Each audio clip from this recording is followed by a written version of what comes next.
پھر بجرنگی نے تھوڑی دیر آرام کی اجازت مانگی اور انہیں ایک انتہائی شاندار کمرہ مہیا کر دیا گیا۔ بجرنگی نے سترانی سے کہا، سترانی، کسی بھی کام میں بہت زیادہ وقت گزارنے کا مطلب یہ ہے کہ ہم حضرات کو اپنے قریب کرتے رہیں۔ کام جتنی جلدی ہو جائے اچھا رہتا ہے۔ سترانی نے مسکرا کر کہا، تو مشکل کیا ہے بوڑھے بابا کو پرلوک پہنچانا ہے نا، آج رات کو پہنچ جائیں گے۔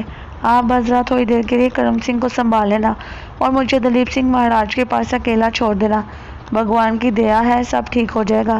تو بہت تیز ہو گئی ہے، مگر میں بھی ذرا دلیپ سنگھ سے کچھ باتیں کر کے اسے بتانا چاہتا ہوں کہ میں کون ہوں۔ تو ٹھیک ہے، یہ بھی ہو جائے گا، سترانی نے کہا اور بجرنگی سر ہلانے لگا۔ شام کی چائے انہوں نے حویلی کے ایک بہت ہی خوبصورت حصے میں پی تھی اور اس وقت سترانی پھولوں کو دیکھتی ہوئی کرم سنگھ کے ساتھ دور تک نکل گئی تھی۔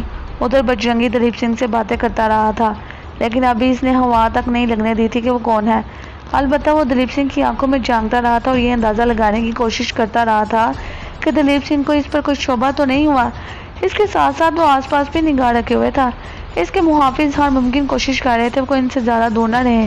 اس وقت بھی وہ تھوڑے سے فاصلے پر اپنے اسلحے کے ساتھ الرٹ کھڑے تھے۔ بجرنگی اور دلیپ سنگھ باتیں کرتے رہے۔ چپسم اور سردار چیتلک گاسین کے بارے میں باتیں ہوتی رہیں۔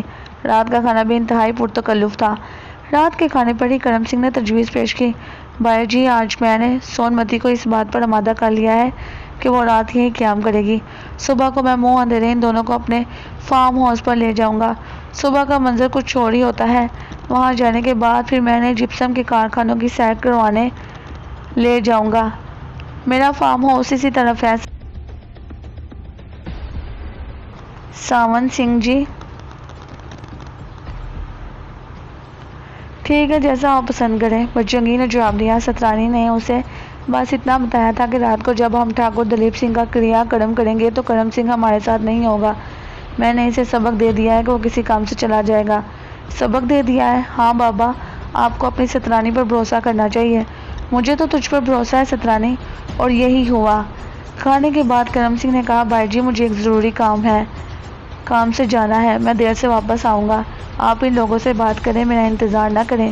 دلیپ سنگھ نے اس سلسلے میں کوئی بات نہیں کی تھی، پھر اس نے خود ہی دعوت دی، آئیے ساونت سنگھ جی، کمرے میں بیٹھ کر باتیں کریں گے۔ جی ضرور، بجرنگی نے کہا۔ اس کا دل آہستہ آہستہ دھڑک رہا تھا، وہ کسی سوچ میں کھویا ہوا تھا۔ دلیپ سنگھ اسے اور سترانی کو اپنے کمرے میں لے گیا۔ سترانی نے مسکراتے ہوئے کہا، بڑا خوبصورت کمرہ ہے آپ کا دلیپ سنگھ مہاراج۔ ہاں سونمتی، میں ہر عمر میں ایسا ہی خوش ذوق رہا ہوں، پتہ نہیں کہاں سے اپنی پسند کی چیزیں منگوا کر جمع کرتا رہا ہوں۔ ہاں میں دیکھ رہی ہوں، سترانی نے کہا۔ پھر چلتے ہوئے ساونت سنگھ نے اپنی جیب سے رادھیکا کی تصویر نکال کر نیچے گرا دی اور لاپرواہی سے آگے بڑھ گیا۔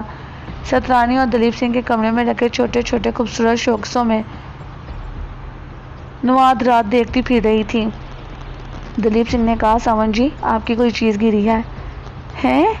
بجرنگی نے کہا، اور جس جگہ اس نے تصویر گرائی تھی وہ دلیپ سنگھ سے قریب تھی۔ دلیپ سنگھ نے تصویر اٹھا کر بجرنگی کی طرف بڑھائی۔ اس نے اس تصویر کو دیکھا بھی تھا، لیکن بجرنگی کو اس کے چہرے سے اندازہ ہو گیا تھا کہ اس نے رادھیکا کو اس سے پہلے کبھی نہیں دیکھا، ورنہ یہ تصویر دیکھ کر ضرور چونکتا۔ اس نے آگے بڑھ کر تصویر بجرنگی کے حوالے کی اور بولا، کسی لڑکی کی تصویر ہے، کون ہے یہ؟ کیا یہ ریاست کی کوئی تصویر ہے؟ لڑکی ہے؟ اچھی پیاری شکل کی ہے یہ بھی۔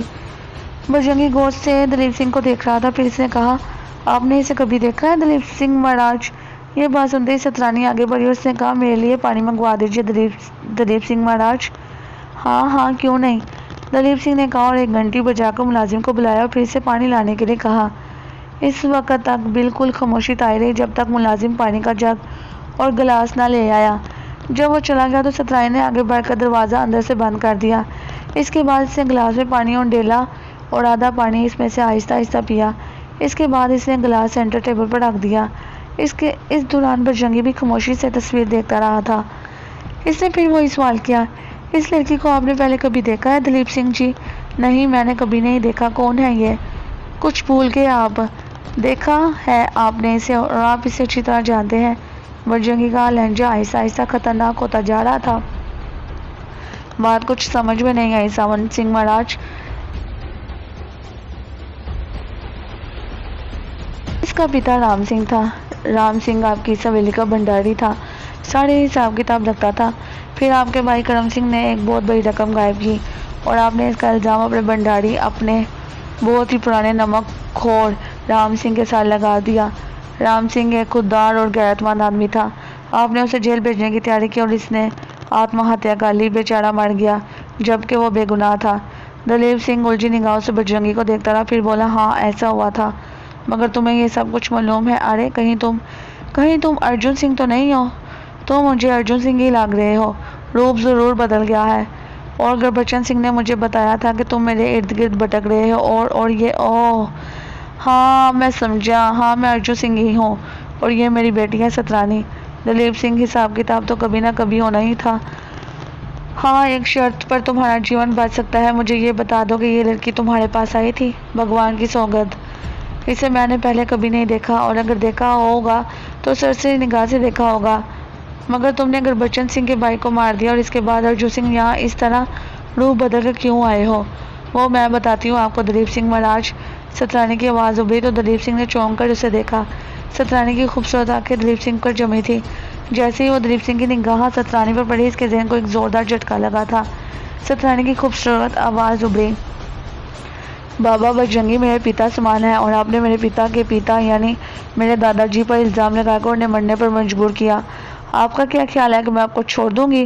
بجرنگی پوری طرح ہوشیار تھا۔ دلیپ سنگھ کی طرف سے کوئی بھی کارروائی ہو سکتی تھی، لیکن دلیپ سنگھ اس طرح سترانی کی آنکھوں میں الجھا ہوا تھا کہ لگتا تھا جیسے پتھر کا ہو گیا ہو۔ سترانی نے مزید کہا تو دلیپ سنگھ جی، برے کاموں کا نتیجہ برا ہی ہوتا ہے۔ بہت جی لیا آپ اس سنسار میں، اب جائیے اور وہاں جا کر معافی مانگیے میرے دادا جی سے اور اپنے جھوٹے الزام کی۔ دلیپ سنگھ پھر بھی کچھ نہیں بولا تو سترانی کا لہجہ عجیب خوابناک سا ہو گیا۔ یہ گلاس اٹھائیے اور اس میں بچا ہوا سارا پانی پی لیجیے۔ پہلی بار دلیپ سنگھ متحرک ہوا۔ سترانی کا جھوٹا پانی اس نے دونوں ہاتھوں میں اٹھایا اور اسے گٹا گٹ پی گیا۔ اس کے بعد وہ دوبارہ صوفے پر بیٹھ گیا۔ سترانی نے ہنس کر بجرنگی کو دیکھا اور بولی، اس کی موت کا منظر اپنی آنکھوں سے دیکھ لیجیے بابا، اس کے بعد باہر چلتے ہیں۔ ٹھیک ہے، بجرنگی نے کہا اور نفرت بھری نگاہوں سے ٹھاکر دلیپ سنگھ کو دیکھنے لگا۔ میرا من آج شانت ہوا ہے ٹھاکر، میرے پتا جی نے آپ کا ایک پیسہ نہیں لیا تھا، جھوٹا الزام لگا کر آپ نے انہیں آتما ہتیا کرنے پر مجبور کیا اور آج آپ اس کا حساب دینا پڑے گا۔ دلیپ سنگھ نے صوفے سے گردن ٹکا لی۔ اس کے چہرے پر کوئی تاثر نہیں تھا، بس وہ پھٹی پھٹی آنکھوں سے سامنے دیکھ رہا تھا۔ تھوڑی ہی دیر کے بعد اس کی آنکھیں بے نور ہو گئی۔ اس کا اندازہ بجرنگی کو فوراً ہی ہو گیا تھا، لیکن پھر بھی اس نے قریب جا کر اچھی طرح دلیپ سنگھ کا جائزہ لیا۔ دلیپ سنگھ بے جان ہو چکا تھا، اس کے چہرے پہ ہلکی ہلکی نیلاہٹ آتی جا رہی تھی۔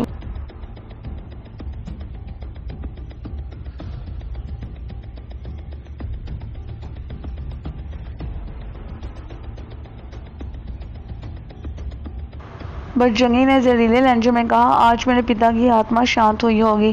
میری بہن رادھکا کا تو پتہ نہیں چل سکا، لیکن گربچن کو بھی میں نے ایسا زخم دیا ہے کہ سسرا جیون بھر تڑپتا رہے گا۔ چلو سترانی، اس پاپی کو اٹھا کر اس کے بستر پر لٹا دے۔ سترانی نے بجرنگی کا بھرپور ساتھ دیا۔ دلیپ سنگھ کو اس کے بستر پر لٹا دیا گیا۔ وہ جانتے تھے کہ ابھی تھوڑی دیر کے بعد اس کا بدن گلنا شروع ہو جائے گا، اس سے پہلے اسے بستر پر پہنچا دینا ضروری تھا۔ پھر اس کے بعد بجرنگی نے پانی کا جگ اور گلاس اٹھایا۔ کوئی ایسا نشانی چھوڑنا چاہتے تھے وہ دونوں جس سے ان کی فوراً نشاندہی ہو سکے۔ کچھ دیر کے بعد وہ اپنی رہائش گاہ میں واپس آ گئے۔ وہ گلاس اور جگ اچھی طرح دھو کر صاف کر ایک طرف رکھ دیا گیا۔ سترانی نے بڑے مؤثر طریقے سے دلیپ سنگھ کی موت کا سامان کیا تھا۔ اس نے کرم سنگھ کو اپنے ٹرانس میں لے کر ہدایت کی تھی کہ وہ رات میں باہر نکل جائے، بے شک وہ آدھی رات تک واپس آ جائے، لیکن اس کے بعد اسے سب کچھ بھول جانا ہوگا۔ بہت دیر تک وہ اس بارے میں باتیں کرتے رہے، پھر سترانی آرام سے سو گئی، لیکن بجرنگی تقریباً ساری رات جاگتا رہا۔ اسے اپنا پتا بھی یاد آتا رہا اور بہن بھی۔ پھر صبح ہو گئی۔ سترانی بالکل مطمئن تھی، غسل وغیرہ سے فارغ ہوئی تھی کہ کرم سنگھ نے دروازے پر دستک دی اور ان کی اجازت پر اندر داخل ہوتا ہوا بولا، لیجیے، آپ لوگ تو ابھی تک تیار نہیں ہوئے۔ میں نے کہا تھا کہ پہلے آپ لوگوں کو اپنے فارم ہاؤس پر لے جاؤں گا، اس کے بعد جپسم کے کارخانے کی سیر کرواؤں گا، ہم ناشتہ بھی راستے میں ہی کریں گے۔ تو ہمیں کون سی دیر لگے گی کرم سنگھ مہاراج جی؟ بس 1-2 منٹ انتظار کر لیجیے۔ بجرنگی کو یہ بھی انتظار تھا کہ ابھی کچھ دیر کے بعد ملازم دلیپ سنگھ کے کمرے میں داخل ہوں گے اور پھر اس کی موت کی خبر پھیل جائے گی، لیکن اس میں ان کو کوئی خطرہ نہیں تھا۔ انہوں نے عمل ہی ایسا کیا تھا کہ ان کی ذات کسی شعبے کا باعث نہ بن سکے۔